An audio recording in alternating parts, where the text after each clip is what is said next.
100 episodes of the 1% podcast.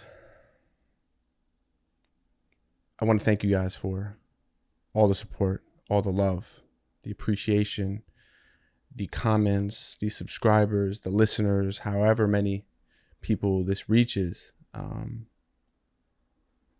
Just 100 episodes is insane. And when I feel like I can be grateful, or just when I look at where I'm at now as opposed to where I was 2 years ago, and for maybe first time listeners, this is where it all started, this room. And to think about 2 years ago starting on this journey and didn't know where this journey would take me. And to look back from then to now and see how much growth we've had and how much I've just grown as a person is impeccable. The guests that we've been able to talk to, the people and the rooms that we've been able to be in because of this camera, because of this mic, because of you guys is insane. And I would have never imagined where I'm at now. And when I think about the reflection of it, that 18-year-old version of myself and who that person needed at 18 to 20, I just hope that he would be proud of where I'm at now, and hopefully, or maybe he'd look up to who I am now. But I just really wanted to say thank you guys for just the support, the love, and us getting to 100. And I wanted to do something that I've never done, and that is just take questions from you guys. And since it's such a big milestone, 100 episodes, I mean, most podcasts don't even make it past 50, let alone 25, and we are now at 100. I'm super grateful for every one of you guys. And we are getting a phone call from my guy Taylor Church. He wanted to call in on this. I wanted him to call in and get a real genuine question, so no better than to start it off. Taylor, what's up, buddy? Abby, how we doing, bro? What's going on? You're live and on camera and in the flesh. Let's go. Gosh, I'm grateful to be here. Yeah. Yeah, I mean, I think before before we get into the question, I think I'm just really grateful for you. And I was kind of talking a little bit about where I started 2 years ago to where I am now, and just the people that I've been able to meet. And you've been, even though we've just only met in August, you've been such an incredible inspiration. Just even watching one of your videos before and getting you on the podcast and sharing that space and sharing that conversation with you, and you choosing me to come out when you were there in New York, meant everything to me. So I just wanted to, share my gratitude and show my appreciation towards you and just the content and just that conversation that we shared. And now we have a long life full of brotherhood, you and I. Oh, 100%, man. Yeah, thank you so much for saying that. It's, I felt like when I first started podcasting, I felt like I didn't know anyone in the industry. I felt like I didn't have any mentors or people to look up to and people to kind of show me the ropes. And so when I see, these young cats that are doing the right thing and are, they're working on their craft and they're working on their art and they care about it, I just like, I want to be a part of it. And so, yeah, I was happy to, I didn't really know anything about you. I was happy to roll the dice.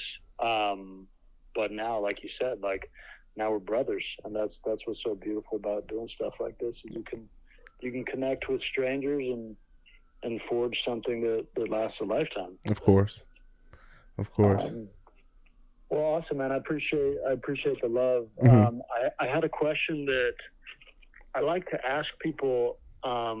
It's a little bit different. I feel like a lot of people will often ask, like, hey, what advice would you give your younger self, And I like to kind of flip this on its head and say, you know yourself very well. You know your trajectory, your focus, what you're trying to accomplish, Mm-hmm. but you also know your weaknesses, where you struggle.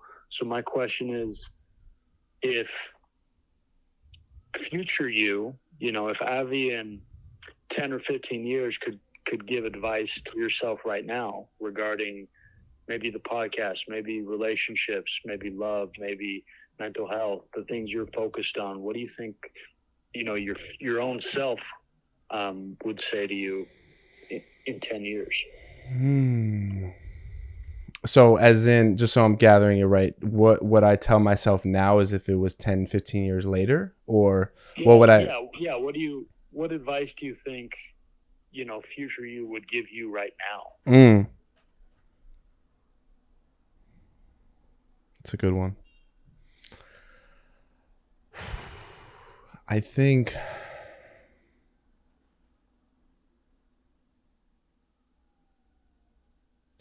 what the advice that I would give to myself right now would be get out of your own way. I think I don't want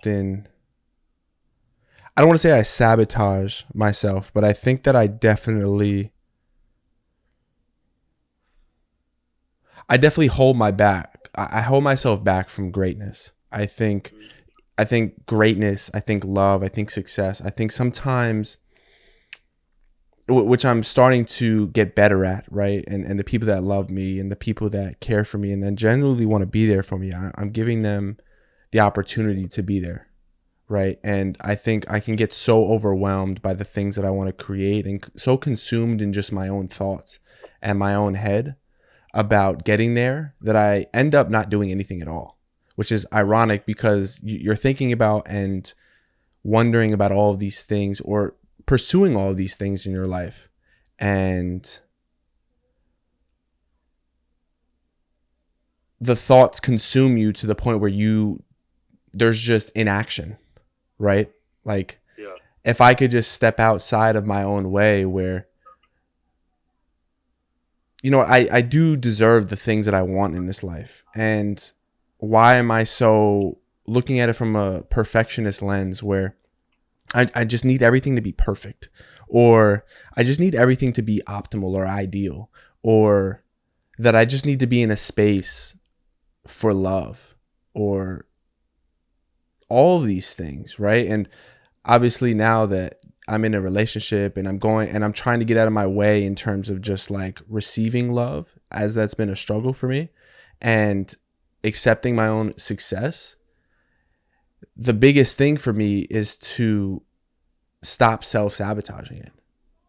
And it's not in a sense where like I push people away or I just push things back further than it needed to be done, because it already could have been done. I could have already had the things that I wanted to be done already. Like, it's insane procrastination where I'm just delaying that gratification, or I'm delaying the doing of it. And I mean, I'm telling you this right now, and like, I was supposed to record this episode, the 100th episode, probably like maybe a week ago, and I still haven't done it. Granted, I was sick this past week, but I'm just pushing it back, and I don't really understand why, or I don't know why I do that. Maybe I just want everything to be perfect. I want everything to be ideal. I want what I'm saying to come off as genuine or authentic.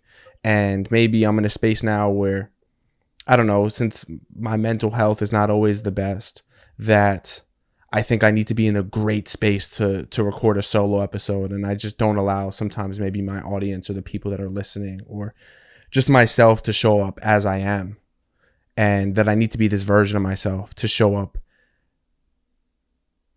that the people can see me and receive like, oh, like he's doing good, and not to show up if I'm depressed or I'm sad or I'm going through a lot, that I show up as that version as well. And I think one of the best things that my girlfriend told me is that she just basically said, like, the audience deserves to see both sides of you. They don't deserve to just only see this one side, right? Where you're on, everything feels good in your life, your mental is great, and just showing up as you is the person that the people need to see, regardless if it's good or bad.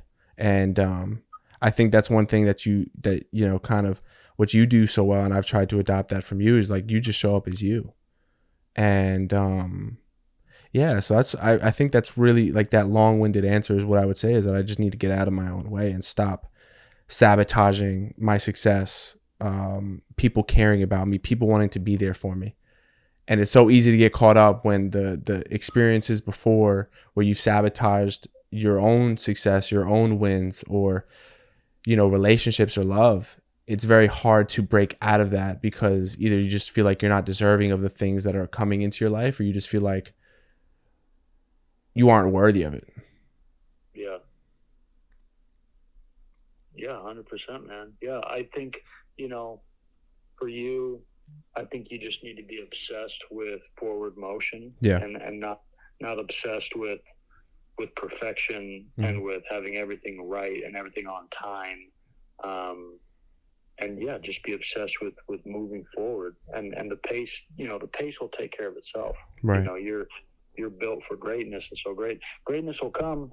And yeah, dude, I'm excited for you. That was a beautiful answer. Thank you, brother.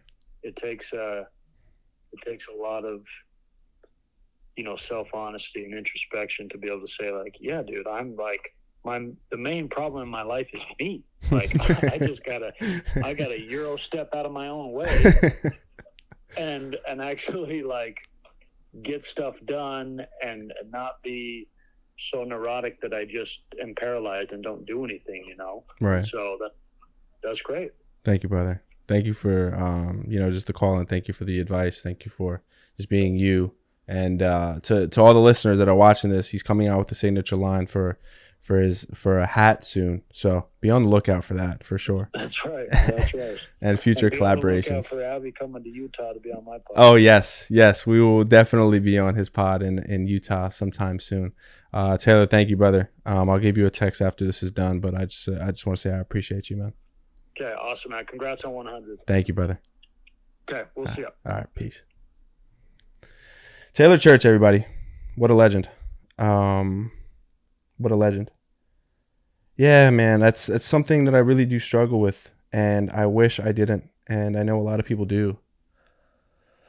Just getting out of our own way is just such a difficult thing, man, because I don't know, it's probably from childhood. We just feel like we're just incapable of deserving all these things. We're incapable of receiving love. We're incapable of receiving success.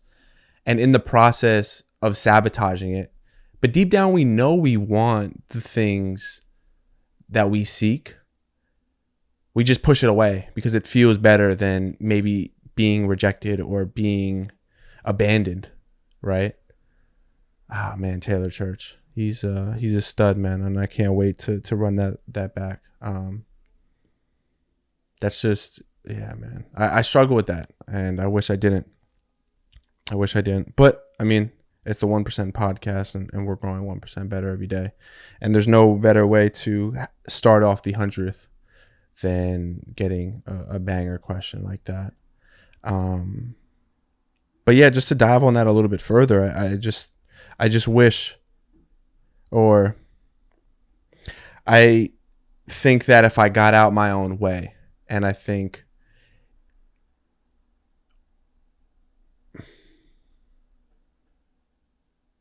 maybe the reason why I reject that is because the abandonment that I felt before. And it's not here. Like, all the experiences that we make up in our head are not here. All the trauma that we've went through in our life is just not here. But our subconscious or unconscious mind, whichever one it is, will replay that same thing over and over and over again. And we will recycle the trauma over and over and over again in different facets, as I've said before, and different aspects of our life, whether it's love, whether it's success, whether it's all these things. It'll just be different people. It'll be different scenarios. It'll be different things. And that's just one thing that I don't do well, that I need to improve upon. But with awareness comes learning. And I think once you're aware of something, once you can look at and identify, well, this is not really good for me, and I need to kind of shift and change my perspective on it, or just shift the way that I go about it, I think we can heal and move on. And I'm saying that to you guys, I'm saying that to myself. But yeah, I just get in my own way, and I wish I didn't. Next question is how to be authentic in a fake world. I mean, that kind of piggybacks off of what we just talked about. Getting out of your own way and how to be authentic. When I hear the word authenticity, I think it's real and genuine. And the world that we live in today, and in today's society, we're all posing for social media. And maybe even subconsciously me, that we all want to be perceived as this person. As we just talked about, I want to be perceived as this person that has it figured out, or I want to be perceived as, like, when I drop episodes or I want to create, I need to be this perfect version of myself, or I need to be in a good headspace to be able to release content or episodes, or just solo episodes, even for that matter. And I think we're all just trying to impress people that we don't really care about. So to be authentic, you have to be real. You have to be yourself in every asset, in every aspect, in every facet. Because since most of the people that are on social media are either creating this fake persona or showing up as this person when they're really not this person, you have to look at yourself in the face, or you have to come to realize that being you is the best version of yourself, whatever that is. And when you're just you, people will gravitate towards you, ironically. When you are being who you fully are, and when you accept that version of yourself that maybe might be questionable between other people, I think that's how you can be authentic. It's just being real at the end of the day. Like, authenticity is just being real.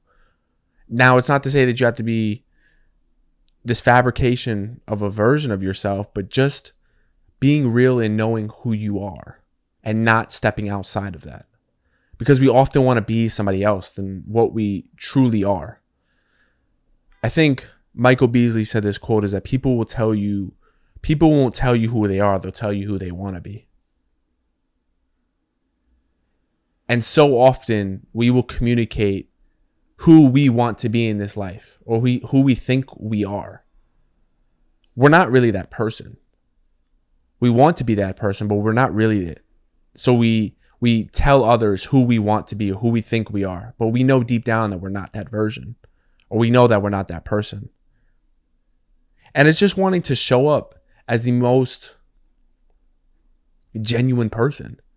I think genuineness is one of the rarest things that we come by nowadays. Not trying to be like this person, not trying to be like that person, not trying to be like this person on social media, not trying to be like your friend, not trying to be like this. It's being real and accepting who you are. But because social media has allowed people to create personas and allowed others to put on this mask of who they want others to perceive them to be, or how they want to be perceived, I think that we, in return, don't accept ourselves. And Eric Jang, I had him on, I don't know, a good minute ago, a good while ago. He said, people accept people who accept themselves. And if you don't accept yourself, why would other people want to accept you? If you don't like who you are, if you don't accept that this is who you are, then why would other people want to accept you? If you aren't authentic, why would other people view you as authentic? If you are genuine, it doesn't matter if people believe that you are genuine, because you know that you are genuine. And have you ever noticed that people that don't accept who they are don't really get accepted by others or by society? Like, it's really hard to hate somebody, or it's really hard to, not hate, because I don't want to use that word, but it's really hard to not be a fan of somebody or like somebody when they are genuinely themselves. If you genuinely show up as you, and you bring to the table you, it's pretty hard to not accept you or to not root for you. So that's when I think of people accept others who accept themselves. It's that if you accept you, it doesn't really matter if other people do, because they inevitably will. If you show up as you every single day and you come as you, then other people will see that. Other people will accept that. So I hope I answered that question of is how to be authentic in a fake world. I get it. It just boils down to being you and being okay with being you. I will go to mid-20s crisis. That is probably something that I'm going through right now. Is just a mid-20s crisis. It's a identity crisis, or I don't know, but what you would call it. But you just feel this existential fear, or you just feel this existential need to get it together. And I wonder like where that comes from. Probably, obviously, because of social media, maybe people that we're surrounded by, people that we are linked to. But I'm facing that right now. And I think the crisis for me isn't much so about having it figured out, is that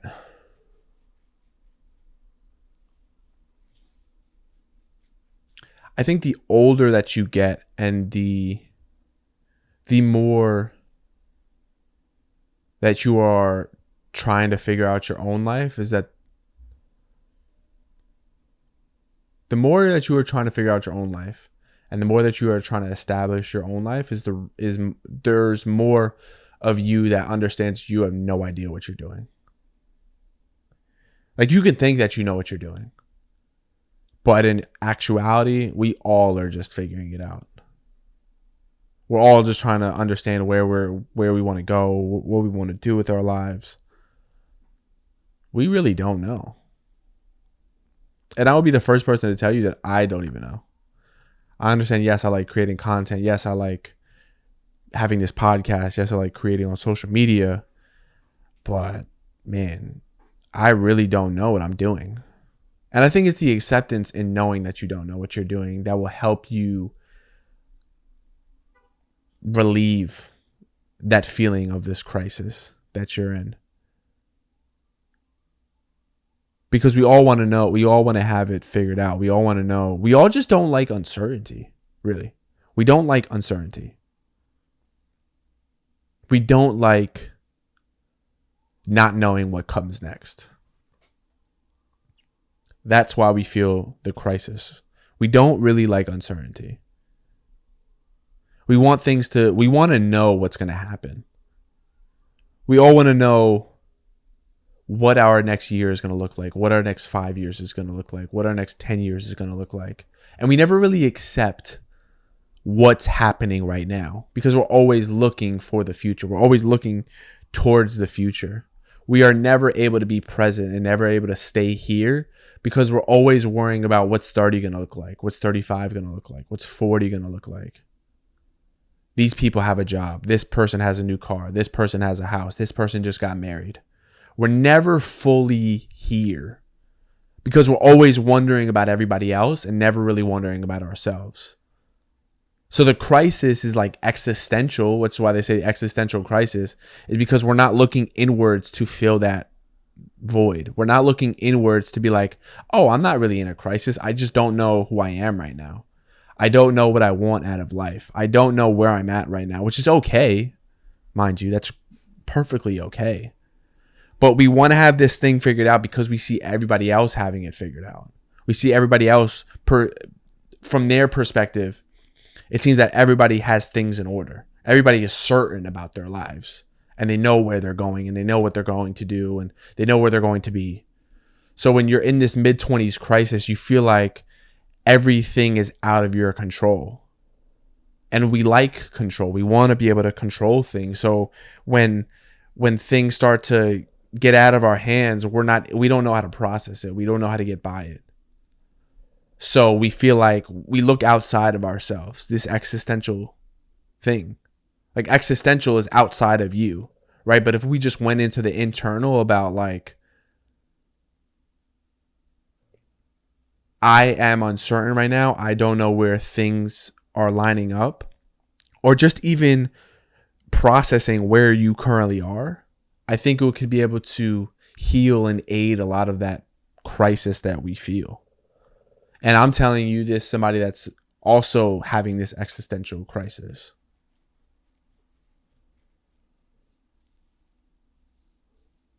We just all want to have it figured out. We all want to know what we're going to do, where we're going to be. But if you can look internally if you could just look internally and ask yourself, why do I feel like I need to have all these things figured out? Or why do I feel like I need to be certain about certain things?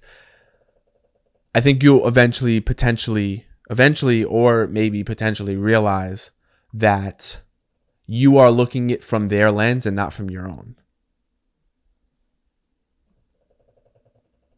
Because it all starts with you. Everything starts with you. Everything starts with you. So I hope that might be able to answer your question. Simple answer is that I feel like the crisis that we're looking for is existential, or the crisis that we're in is existential because we're looking at everybody else and not focusing on who we are and us, which is a tough thing to do, especially if you care about other people. It's very hard to be selfish sometimes when you care about other people and want to extend for other people or be there for other people.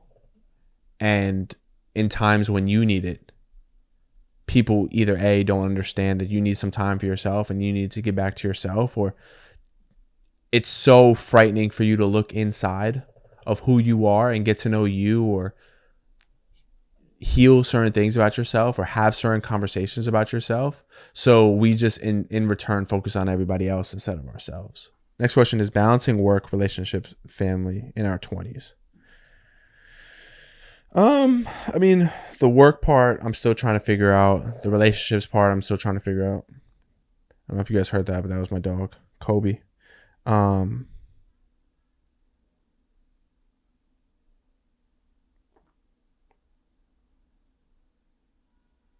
Balancing. You just have to understand what your priorities are. What is most important to you right now? What do you value most? I was watching what was her name? What was her name? Hold on. Susie Welch. She has a value.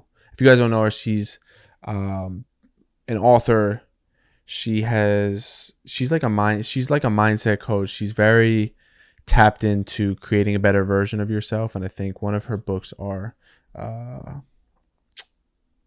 something about, hold on, I'll see if I can pull it up. She's faculty at the NYU Stern School of Business. And she was just on a pod, and she was just talking about what the values are, and why relationships don't work is because people don't have the same values. People either prioritize love and prioritize their relationships, and the other person is prioritizing work or prioritizing other things, and that's not on the top of their priority list. And I think when your values align with yourself, with other people, or just when you understand what your values actually are, I think it makes life a lot easier. Well, you understand how to balance everything when you understand what your values are. If your relationship is very important to you and you value that will be on one of the top things of your value list. If you value work, if you value your career, if you value success, if you value improving, then that will be on the top of your priority list. If you value family and friends, then that will be on the top of your list. And I think she said there's a top 5 things that we value, and that's really what your values are.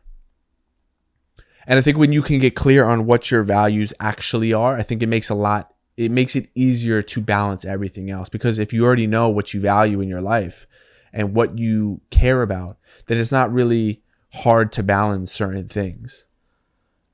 At least for me, for my perception and from my perspective, is that if you know what you value, it's very very easy to balance the things that you want in this life. Right? Like if you value your relationship, and that's at the top, like I said, if that's at the top of your thing, then you will make time and make energy or you will make time and you will make a way for you to see your spouse or your partner or whoever that may be. If you value time for your career, you value success in your own life and personal life, then that will obviously be at the top of your priority list. And if you value friends or family and that is at the top of your priority list, that will be up there. So it's easy for you to balance certain things. But like I said, it's truly just understanding about what your values are. What do you care most about? And it can't be everything. You can't care about everything, or you can't have values of everything. But it's really understanding, from my perspective, the things that you value most, you will make time for. The people that you value most, you will make time for. The career that you have or the success that you want, you will make time for it. Your family, your friends, and the people that you care about, you will make time for them. People will make time for the things that they care about or that they value. And they won't make time, or they will be busy for the things that they don't value. So if you can understand what your values are, you will make time for it.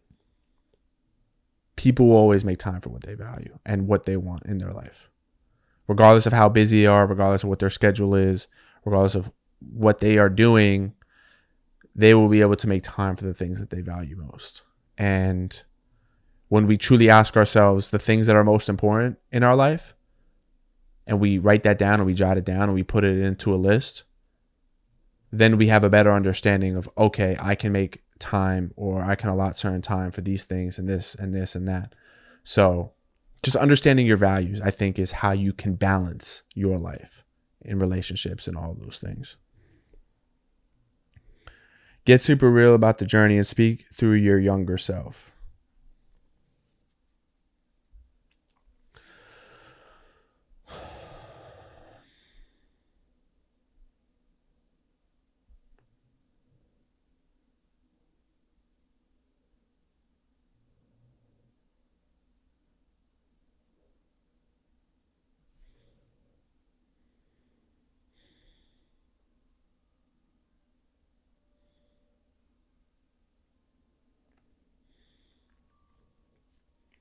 I'll say one thing, and this has been the thing that has came up a lot for me.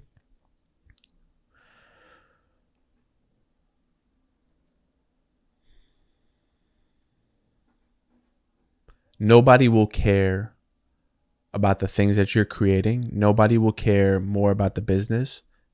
Nobody will care more about content creation or the podcast. Nobody will care about whatever it is that you want to do with your life more than you.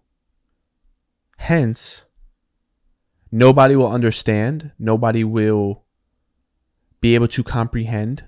Nobody will be able to see it until it is done, or until it is proven that it's working, or until you are successful. When I first started in my car recording videos, I was getting made fun of because of the creation of it, because I was seen as corny. And it in return has created an understanding that if you are not corny, if people are not making fun of you, if you are not speaking negatively about whatever you're doing in your life, then maybe it's not the right thing. Or if you are being spoken negatively about, or if you are being made fun of, or if you are being called corny, then that's how you know you're doing the right thing. Once we get called corny, or once people say certain things to us on social media, or the people that are closest to us, once we do that, then we stop. We set the brakes. Because their perception of us, or their perspective of us, is so detrimental to who we are and our identity and how we view ourselves, that we in return stop. If you do not have haters, if you do not have people that are trying to bring you down, if you do not have people that are calling you crazy, like I said, calling you corny, then you are not doing the right thing. Or maybe your dreams aren't big enough. Or maybe the thing that you're trying to go after isn't big enough. Because that chapter, or that really needs to happen. Like I said, when I started creating content in my car and I started to create videos right on my steering wheel, or I started even doing this, people called me corny. People called me weird. People asked, what am I doing? Why am I doing this?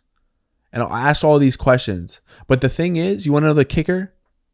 Is that they're hating on you, or they're throwing all these negative comments at you because they themselves can never chase after their dreams, or they themselves can never try to do the things that you want, regardless of what it is. So to feel better about themselves and heal their own insecurities, they will throw negative comments your way. They will spew things that aren't even true. They will try to bring you down because that will make them feel better about themselves.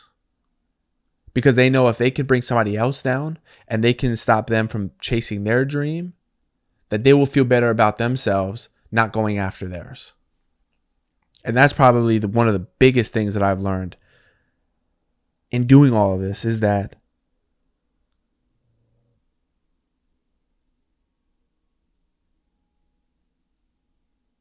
if you're not dreaming big enough, if people aren't calling you crazy, then it's not worth chasing. It's not worth going after.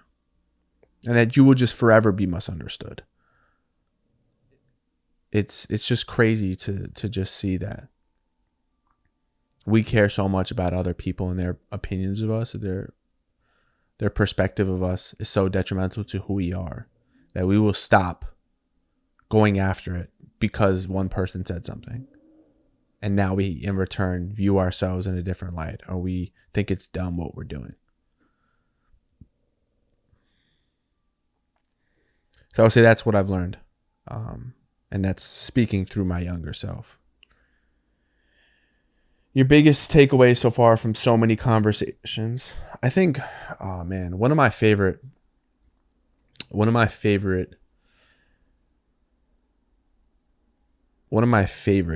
quotes that I probably have had on the podcast is that with awareness comes learning. And that's from my good friend Jake Moscato. With awareness comes learning.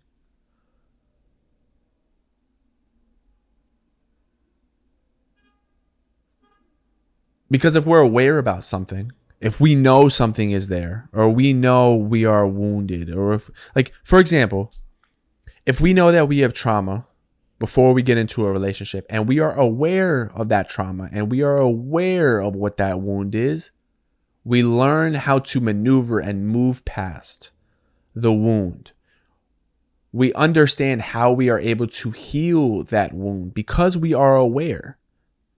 We learned that because we have abandonment issues, or because we are traumatized by this previous relationship, and we understand what that wound is, we learn more about ourselves. So now we can apply this learning or this awareness to ourselves to in return heal this version to become a better version.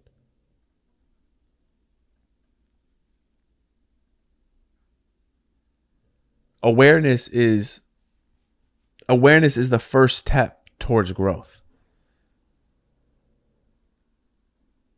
It's the first step to know that you have improvements to be made. It's the first step to understand that you can be better, or you can change. Because if we aren't aware of certain things, we don't know that we can't change. If we don't know something is a problem, then how are we supposed to fix it? If we don't know something is detrimental to us and our growth, then how can we fix it? But if we are aware that this thing is hurting us, or affecting our relationships, or affecting who we are as people and in a negative light, then we can now, with that understanding or with that awareness, we have the capabilities to improve. But if we aren't aware and we are unconscious about it, then how can we be able to expect growth? Or how can other people expect growth if we aren't aware of the things that are happening in our life, or the things that we really sabotage ourselves, or the things that we hold ourselves back from? I think that would be, to me, one of the biggest things, is that with awareness comes learning. That's been one of the biggest things that I've taken away so far. just from the conversations that I've had, and it meant more because it came from a friend, right? Like, I think it just meant more because in that moment, it just really shaped my perspective of growth, of awareness, of self-improvement. So that's been for me one of the best things, or one of my favorite things from the conversations that I've had.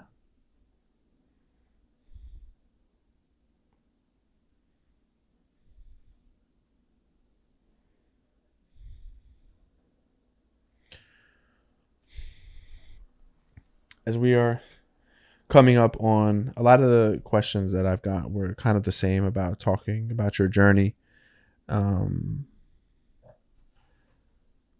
talking about, just really talking about your journey. So I hope that I've answered all of those questions within the questions that I've received. Or another favorite quote that I've had from the podcast.